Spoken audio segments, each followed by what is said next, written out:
Hello all, welcome to new video. हमने last videos में Thorndike, Skinner and Pavlov ये तीनों कंप्लीट कर लिए थे। इन सभी ने किस तरीके से बताया है कि कैसे लर्निंग हो सकती है। तो सबके अपने अपने पॉइंट ऑफ व्यू थे, सबके अपने अपने बताने के तरीके थे कि लर्निंग के लिए क्या इंपॉर्टेंट है, कैसे लर्निंग होती है। तो उसी अकॉर्डिंग उन्होंने अपनी अपनी थ्योरीज बना दी। जैसे कि थॉर्नडाइक ने एक पिंजरे में बिल्ली को कैद करके रखा और उसके सामने मीट का एक पीस रख दिया। उसी के अकॉर्डिंग बिल्ली ने रिस्पॉन्स किया। तो उससे उनकी जो थ्योरी थी उसका नाम बना स्टिमुलस रिस्पॉन्स थ्योरी। वही हम देखें कि पावलोव की थ्योरी, जो कि ऑलरेडी एक डॉक्टर थे, उनको जो 1904 में एक नोबेल प्राइज भी मिल चुका है। किसके ऊपर मिला था उनको Nobel prize? Physiology of digestion के अंदर मिला था। तो उन्होंने हमें कुत्ते के, घंटी के और फूड के बारे में जो कनेक्शन बताया, यूसीआर, सीएस और यूसीआर का, तो उसके अकॉर्डिंग हमने बताया कि कैसे करके वहाँ पर उन्होंने लर्निंग को बताया कि किस तरीके से लर्निंग होती है। वही हमने स्किनर को देखा। स्किनर ने बताया कि कैसे एक चूहे को पिंजरे में कैद कर दिया, लेकिन उन्होंने उस टाइम उसको फूड नहीं दिखाया। उसको फूड की भूख मतलब खाने की उसको भूख लगी। उस टाइम पे उसने मूवमेंट किया, उस मोशन की वजह से उसका गलती से पैर पड़ गया डब्बे पर, तो वहाँ से खाना आ गया। तो वहाँ से उसने लर्निंग करी, ठीक है। और उनके कैसे हमने अलग अलग तरीके के उनके टर्म्स भी क्लैरिफाई किए थे, जैसे कि एक्सटिंक्शन था पावलोव के अंदर। ये सारी चीज़ें हमने पिछली वाली वीडियो में कवर कर ली हैं। अभी हम बात करते हैं क्लार्क-हल्स रीइंफोर्समेंट थ्योरी की। तो जैसा कि मैंने पिछली वाली वीडियो में उन तीनों के बहुत सारे नाम आपको क्लियर करवाए थे, उसी तरीके से इनके भी बहुत सारे नाम हैं, जैसे कि डिराइव रिडक्शन थ्योरी। अब इसका नाम डिराइव रिडक्शन थ्योरी क्या है? तो सबसे पहले डिराइव का जो वर्ड है, इसको कंसेप्ट को क्लियर कर लेते हैं। देख सकते हैं आप, जैसे मैंने ये एक मान लीजिए एक सीक्वेंस बना दिया, ठीक है। सीक्वेंस बना दिया। अब क्या क्या क्या क्या चीज़ें होती हैं, जैसे कि फर्स्ट जो चीज़ होती है ना, उससे पहले, इस चीज़ से पहले हम एक बार इनकी बुक्स के नाम और पढ़े थे, क्योंकि कभी कभार क्या होता है बुक्स भी आ जाती हैं। तो इनका जो बुक था उसका नाम क्या था? Principles of behaviour. Okay, principle of behaviour. तो अब इस सीक्वेंस के बारे में बात करते हैं। मान लीजिए आप अपने घर में बैठे हैं, ठीक है, और आपको लगी है भूख और आपके घर में खाना नहीं है। तो आप क्या करोगे? बाहर खाना लेने जाओगे या बाहर सब्जी लेने जाओगे। तो स्टार्ट कहाँ से हुआ? नीड से। जो भूख थी वो आपकी नीड थी। उसने आपको क्या किया? एक ड्राइव दिया, आपको एक मोटिवेशन दिया जिससे कि आप आगे कर सकते हो काम। तो सबसे पहले आता है आपका क्या? नीड या ज़रूरत, जिसको बोलते हैं need. Second one is derive. Okay. Third one is incentive. Incentive क्या होता है भाई? अब तुम्हें नीड थी, तुमने काम किया, तुम्हें ड्राइव मिली, तुमने काम किया, उस चीज़ का तुम्हें क्या मिलेगा? इंसेंटिव। इंसेंटिव मतलब प्राइज या जो भी है, प्राइज या फिर मतलब उसका फल, उस चीज़ का फल। तो स्टार्ट यहाँ से होता है need, and then drive, and then incentive. Okay, ऐसे करके ये चलता है, ये सीक्वेंस है। इसीलिए इनकी जो थ्योरी है इसका नाम सीक्वेंशियल थ्योरी भी है, इसका नाम सीरियलिटी थ्योरी भी है, इसी थ्योरी का नाम मैथमेटिकल डिडक्शन थ्योरी भी है, इसी का नाम नेसेसिटी थ्योरी भी है।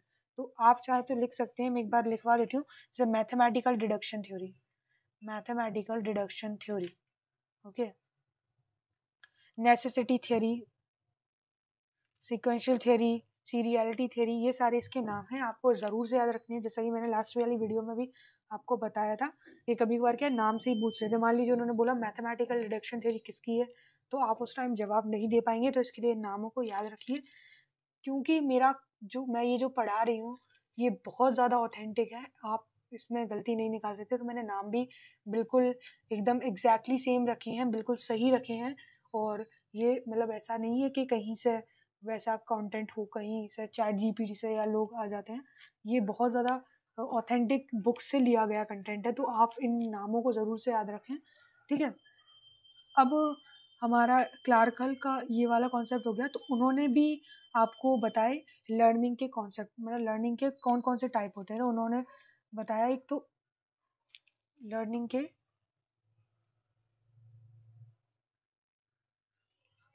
लर्निंग उन्होंने बोला कि दो तरीके के रीइंफोर्समेंट से होती है। कौन कौन से रीइंफोर्समेंट चाहिए? अब क्योंकि रीइंफोर्समेंट इनके जो थ्योरी उसी के नाम में है, तो प्राइमरी रीइंफोर्समेंट हो गया एक तो, प्राइमरी रीइंफोर्समेंट।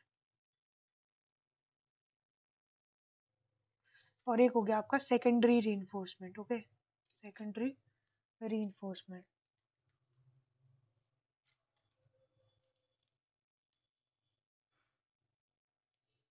इसमें क्या आता है, आप जो ड्राइवर को आप चलने के लिए मतलब आप ड्राइवर को क्या दे रहे हो, आप रीइंफोर्समेंट दे रहे हो जिससे कि वो चल सकता है, यानी वो अपना काम कर सकता है, that is your primary reinforcement. लेकिन आप उसके इंसेंटिव से पहले ही कुछ और मतलब उससे पहले ही उस रीइंफोर्समेंट प्राइमरी रीइंफोर्समेंट से पहले भी अगर आप कोई छोटा रीइंफोर्समेंट देते हो, that is your secondary reinforcement. Okay, so ये हो गई क्लार्कल की बात। नेक्स्ट चलते हैं, जहाँ पर सारे साइंटिस्ट रीइंफोर्समेंट को और बार बार ट्राई करने को, कनेक्शनिज्म को, इस चीज़ को फोकस कर रहे थे, वहीं गुथरी आए, एडविन गुथरी। इन्होंने एक थ्योरी दी लर्निंग की, प्रॉक्सिमिटी थ्योरी। ठीक है, प्रॉक्सिमिटी थ्योरी को आप इस तरीके से समझ सकते हो, मान लो ये डार्ट बोर्ड है, dart board is like magnet, वो जो आप मैग्नेट को ऐसे करके इस पर चिपकाते हैं और वो आपको सेंटर में या यहाँ यहाँ यहाँ पुट करना होता है, मतलब आप निशाना यहाँ पर लगाते हो, सेंटर में लगाने की कोशिश करते हो, यानी कि आप प्रॉक्सिमिटी यानी क्लोजनेस जितनी ज़्यादा होगी आपके आपके एफर्ट में, उतनी ज़्यादा आप सीखोगे। ठीक है, इनका नाम क्या था, एक वन ट्रायल मेथड भी था, प्रिंसिपल ऑफ नॉन रीइंफोर्समेंट भी इनका नाम था, और प्रिंसिपल ऑफ सब्सटीट्यूशन भी इनका नाम था। इस चीज़ को याद रखना। गुथरी ने एक बुक भी लिखी थी, गुथरी की बुक का नाम क्या था, गुथरी की बुक का नाम था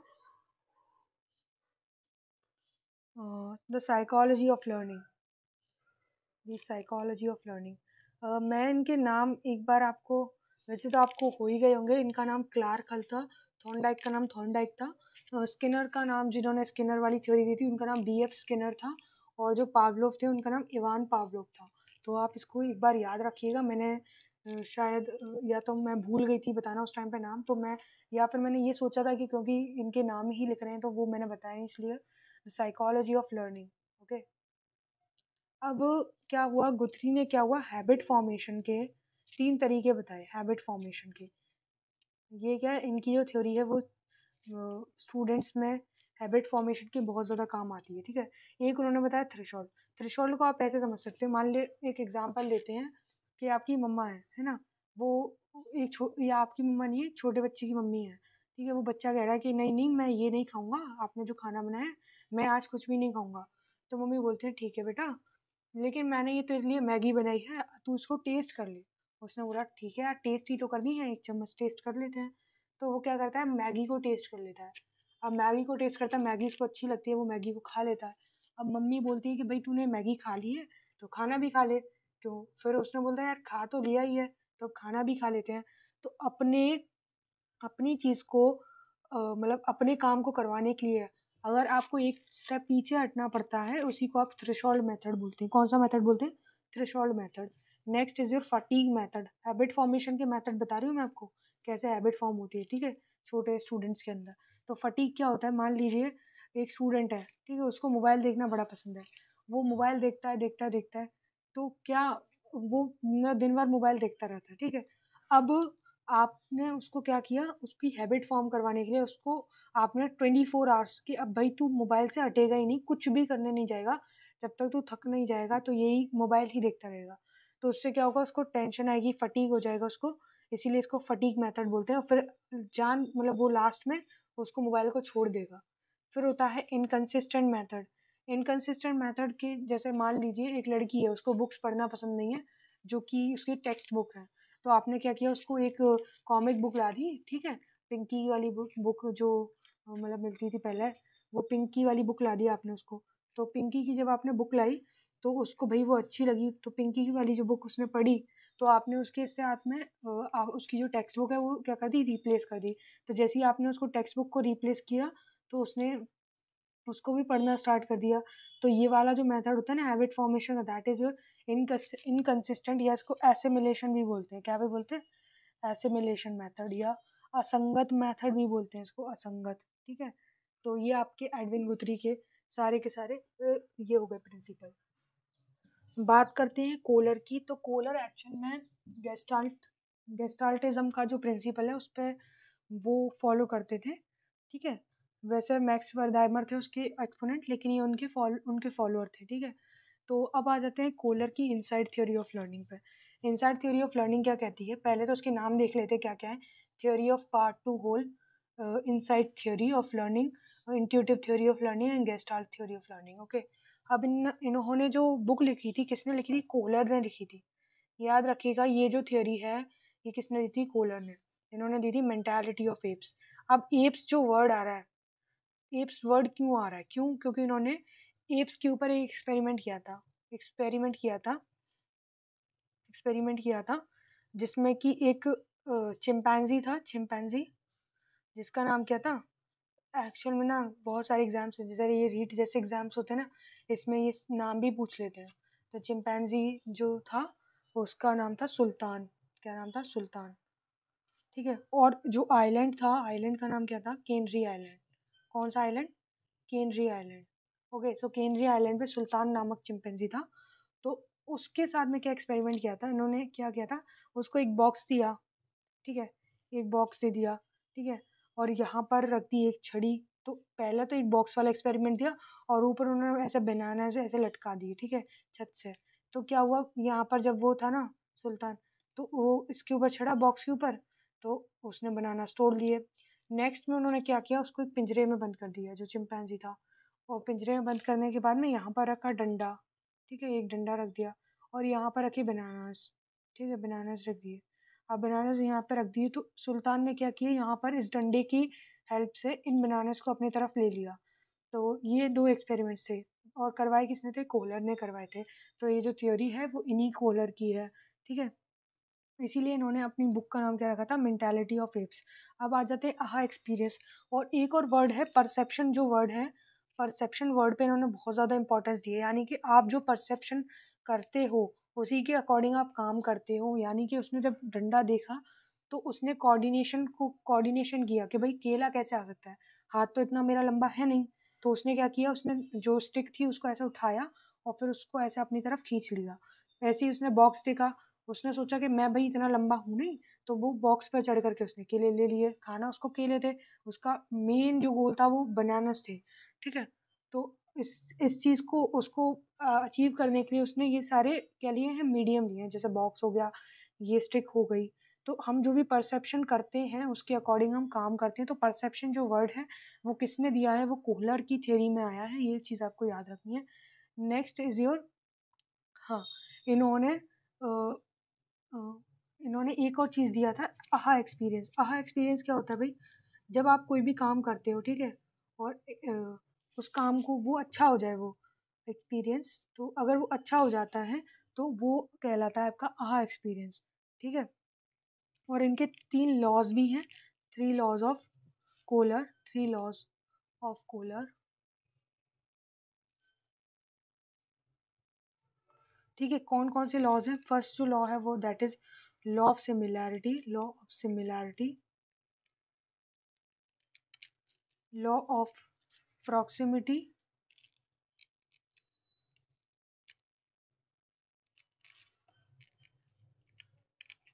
and third one is a law of closure, law of closure. So ये हो गए हमारे क्लार्कल, गुथरी, कोहलर। नेक्स्ट बात करते हैं कुर्ट लेविन्स फ्यूलिट थ्योरी। इनकी जो थ्योरी थी उसका नाम थोड़े से आपको मैथमेटिकल ज़्यादा मिलेंगे। जैसे टोपोलॉजी एक ब्रांच होती है मैथमेटिक्स में, तो वहीं से इन्होंने टोपोलॉजिकल थ्योरी दी है, ठीक है। Topological theory, three phase theory, vector theory, natural theory, ये सारे आपको नाम याद रखने हैं। जैसा कि मैं आपको बताती आ रही हूँ कि इनमें से अगर कोई नाम आता है तो फिर आप कंफ्यूज ना हो एग्जाम में कि भाई नेचुरल थ्योरी किसका नाम था। बाकी आप इन तीनों वर्ड्स को तो कोरिलेट कर पाओगे, बट इस नेचुरल थ्योरी को नहीं कर पाओगे। तो इन चारों के अलावा आपको इसको भी ध्यान में रखना है। तो इनकी थ्योरी पे आने से पहले इनका जो मॉडल था उसको समझ लेते हैं। इन्होंने क्या बोला कि हमारी क्या होती है, कुछ नीड्स होती है, और उस नीड्स को क्या करती है, एक ड्राइविंग फोर्स क्या करती है, पुश करती है टुवर्ड्स द गोल। क्या होती है? ड्राइविंग फोर्स, एक तरीके का मोटिवेशन होता है ये, ठीक है। हमारी हमारी मतलब अभी के टाइम की जो भी हमारे हालात हैं उस पर डिपेंड कर सकता है ये, ठीक है। अब ये क्या चीज़ है? ये आपका बैरियर है, जो आपको क्या है गोल तक आने के लिए रोक रहा है। ये आपकी नीड्स है और ये आपका क्या है गोल है, ठीक है। इन्होंने ही सबसे पहले साइकोलॉजिकल पर्सन का नाम लिया, ठीक है। साइकोलॉजिकल पर्सन बोला इन्होंने ह्यूमन को, किसको? ह्यूमन को इन्होंने साइकोलॉजिकल पर्सन बोला, साइकोलॉजिकल पर्सन, ठीक है। और इन्होंने ही फॉर्मूला दिया बिहेवियर का। बिहेवियर का इन्होंने क्या फॉर्मूला दिया? That is B is equals to function of P cross E. What is P? P is your psychological person. यानी जब psychology, that is not a mathematical formula, आप इसको एक मैथमेटिकल फॉर्मूला मत ट्रीट करिए, ये क्या है? बिहेवियर है, ठीक है। तो बिहेवियर जो होता है ना इंसान का, किस पे डिपेंड करता है? वो किस चीज़ का फंक्शन होता है? फंक्शन का मतलब यहाँ पर आप ऐसा मत समझिए, मैथमेटिक्स के सेंस में मत लेना। फंक्शन का मतलब यहाँ पर होता है साइकोलॉजिकल पर्सन जो होता है उसकी जब एनवायरनमेंट के साथ में इंटरेक्शन होती है तो उसका जो भी बिहेवियर आता है that is your this formula, है ना। ये फॉर्मूला आपको वो बताता है, ठीक है। यानी कि ऐसा तो नहीं हो सकता कि आप एक कमरे में बंद हो बहुत बहुत सालों से, जब से आप पैदा हुए हो, और आपका कोई अलग एक बिहेवियर है, तो वो बिहेवियर आपका एक अलग होगा। मान लीजिए, मतलब मैं आपको बताती हूँ, जैसे दो चाइल्ड हैं, दोनों आइडेंटिकल ट्विंस हैं, ठीक है। अब एक चाइल्ड को तो हमने क्या रखा? घर में रखा, और एक चाइल्ड को हमने बाहर फ्रीली मूव होने दिया, वो सड़कों पे खूब घूमता है, खाता है और ये सब करता है। और एक स्टूडेंट को या एक चाइल्ड को हमने बाहर ही नहीं निकलने दिया कभी। तो दोनों के बिहेवियर में चेंजेस होंगे या नहीं? तो डेफिनेटली एनवायरनमेंट का और उस पर्सन की खुद की हेरिडिटी का, दोनों का इम्पैक्ट पड़ता है। याद रखिएगा, हमारा एक जो फॉर्मूला था वुडवर्थ का, that is not this formula, okay. So ये फॉर्मूला अलग है, ये बिहेवियर का है, वो डेवलपमेंट का था।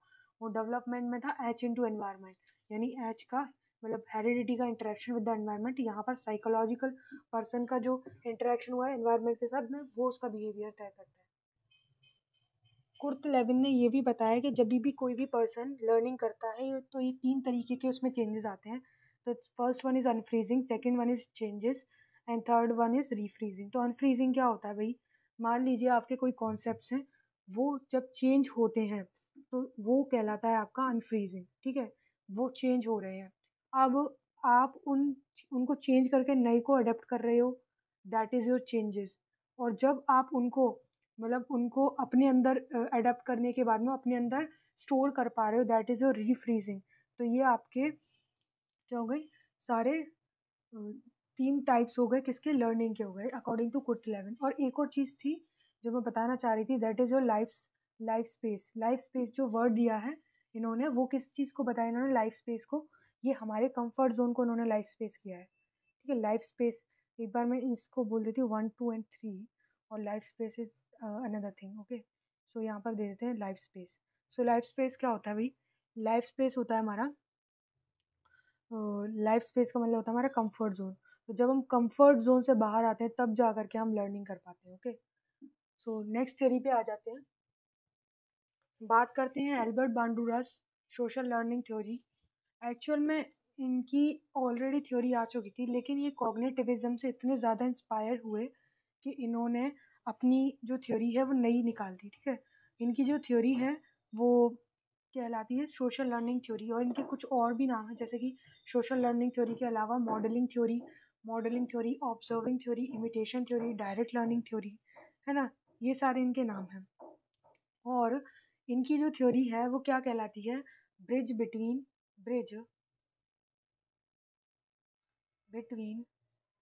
Cognitivism cognitivism and behaviourism. I hope ये आपको प्रॉपरली दिख रहा होगा, बिहेवियरिज्म, ओके। तो ये bridge between cognitivism and behaviourism. और इन्होंने, इनकी जो बुक भी आई थी, इनकी जो बुक थी उनके नाम क्या क्या थे? इनकी जो बुक थी उसके नाम क्या क्या थे? Social foundation of thoughts and action.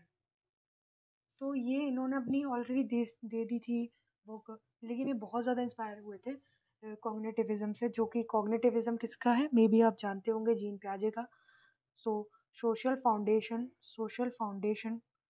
अच्छा, आप लोग समझ तो रहे हैं ना, बिकॉज साइंस के जो हम स्टूडेंट हैं वो जनरली नहीं समझ पाते हैं ये सारी चीज़ें पहले से, तो आप समझ रहे होंगे कि ये सारी चीज़ें है क्या। असल में अलग अलग तरीके होते हैं लर्निंग के। तो बहुत सारे साइंटिस्ट या बहुत सारे साइकोलॉजिस्ट आए, साइंटिस्ट नहीं बोलेंगे हम प्रॉपरली उनको, तो बहुत सारे साइकोलॉजिस्ट आए, उन्होंने अलग अलग तरीके बताए कि भाई ऐसे लर्निंग होती है, वैसे लर्निंग होती है। सोशल फाउंडेशन ऑफ थॉट्स, तो मैं इसीलिए ही लेकर के आई हूँ। शायद आप लोग मेरी तरह डिफ़िकल्टी महसूस करते हो, इस वजह से मैं लेकर के आई हूँ ये सारी चीज़ें आपके लिए। Social foundation of thoughts and action, okay, ये इनकी बुक थी। बाकी इनका ये इनका जो टाइम पीरियड था कब से कब तक था, 1925 में ये बॉर्न हुए थे, और 2021 यानी कि अभी हाल ही में इनकी डेथ हुई है, ठीक है। इसी ड्यूरेशन में ये थे, ठीक है। अब इनका जो एक्सपेरिमेंट है उसको क्या कहते हैं, बोबो डॉल एक्सपेरिमेंट। बोबो डॉल एक्सपेरिमेंट क्यों कहते हैं, एक इन्होंने क्या किया था, एक बोबो डॉल यानी कि एक डॉल थी बेसिकली, आप ये समझ लो।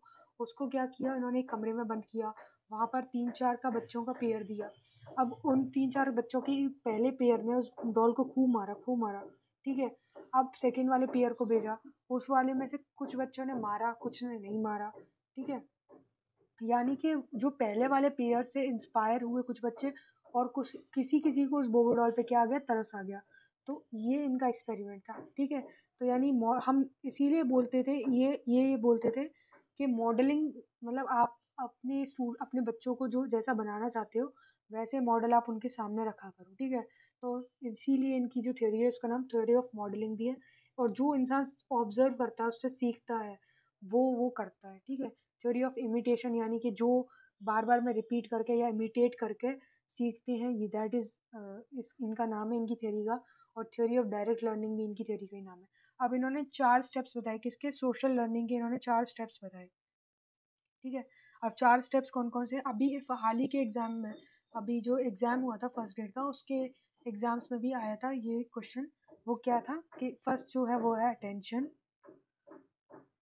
Second one is your retention, third one is your reproduction, and fourth one is your reinforcement, ठीक है। ये इसी इसी फॉर्मेट में आपको इसी जो है टर्म में याद रखना है, ठीक है। इनको इधर उधर मत करना, बाकी ये इसी टर्म में होते हैं, ठीक है, रीइंफोर्समेंट, ओके। सो ये हो गया आपका एल्बर्ट बांडुरा। अब आपके बच्चे हैं टॉलमैन। सो टॉलमैन का भी देख लेते हैं एक बार। एक और चीज़ रह गई है एल्बर्ट बांडुरा की थ्योरी में, इन्होंने क्या बताया, इन्होंने बताया 2 टाइप की रीइंफोर्समेंट बताए इन्होंने, 2 टाइप्स ऑफ रीइंफोर्समेंट, ओके। कौन कौन से हैं वो, एक तो होता है आपका प्रत्यक्ष, जिसको बोलते हैं प्रत्यक्ष का मतलब होता है आपका, यानी कि मान लीजिए आपने किसी स्टूडेंट को, एक स्टूडेंट को आपने प्राइज़ दिया उसके फर्स्ट आने पर, तो सेकंड वाला स्टूडेंट भी क्या है, आपसे मतलब उस वाली चीज़ से इंस्पायर होगा और वो भी नेक्स्ट टाइम और अच्छा करने की कोशिश करेगा। सो ये हो गए आपके 2 तरीके के रिइंफोर्समेंट जो है आपके, प्रत्यक्ष और अप्रत्यक्ष। So these are direct and indirect, okay, direct and indirect. बात करते हैं टॉलमैन साइन लर्निंग थ्योरी की। उससे पहले बात कर लेते हैं भाई, ये इनकी जो नाम है इनकी थ्योरी का, ये क्यों था। बेसिकली इनकी जो थ्योरी थी, जैसे कि बांडुरा की जो थ्योरी थी वो क्या था, bridge between cognitivism and behaviourism. इनकी जो थ्योरी थी वो ब्रिज बिटवीन बिहेवियरिज्म एंड गेस्टाल्टिज्म थी, बिहेवियरिज्म एंड गेस्टाल्टिज्म, ठीक है। और इनकी एक बुक भी थी, ठीक है, इनकी एक बुक भी थी जिस बुक का नाम क्या था, बुक का नाम क्या था भाई, बुक का नाम था purposive behaviour in animal and man, purposive behaviour in animal and man, okay. बाकी आप एक बार इनके देख लो, इनका जो एक्सपेरिमेंट किया था इन्होंने, रेट्स लिए बहुत सारे तरीके के, जिनको ग्रुप ए, ग्रुप बी और ग्रुप सी में बांटा। अब उन्होंने क्या किया, जो ग्रुप ए था उसको क्या किया, खाना दिखा दिया और उस मेज़ यानी कि भूल भुलैया के सेकंड एंड पे रख दिया। अब उन्होंने वहाँ से जो चूहा का एक ग्रुप का था उसको छोड़ा, तो क्या हुआ, उन्होंने टाइम लिया सेम एज जो बी और सी ने लिया, ठीक है। और हालांकि बी को क्या है फूड नहीं दिखाया गया था, लेकिन सी को 10 डेज तक नहीं दिखाया गया था, यानी 7 डेज का इन सबका टाइम सेम था। एट्थ जो डे था ना वह तब से ये पहले आने लग गए, लेकिन ये जो बी वाले थे उसी टाइम पर आ रहे थे और सी वाले भी। फिर 10th डे में 11th डे सी वाले और ए वाले दोनों सेम टाइम पे आने लग गए, लेकिन बी वाले अभी भी लेट आ रहे थे, यानी कि इन्होंने एक तरीके का रीइंफोर्समेंट दिया तभी जा करके ये जो आपके जो चूहे हैं उन्होंने जो टाइम है वो डिस्ट्रीब्यूट हुआ, यानी इनका टाइम जो है अलग अलग हुआ।